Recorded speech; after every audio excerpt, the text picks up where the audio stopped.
In this video, we'll walk you through how to generate a license for one of your clients and products using Licenses 365.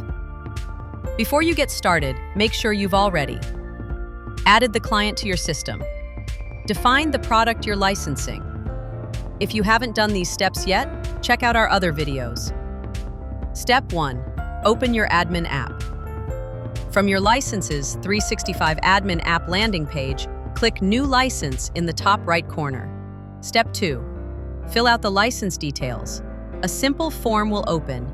Here you'll select the client, choose the product, pick the license type.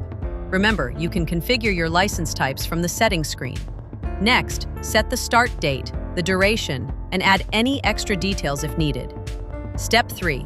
Generate the license. Once everything looks good, click Generate.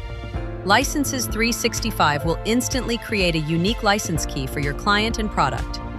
This key is automatically synced with the API, so your solution can validate licenses in real time. And that's it. Generating a license is that simple. In our next video, we'll show you how to integrate Licenses 365 into your solution and implement license validation checks to protect your IP.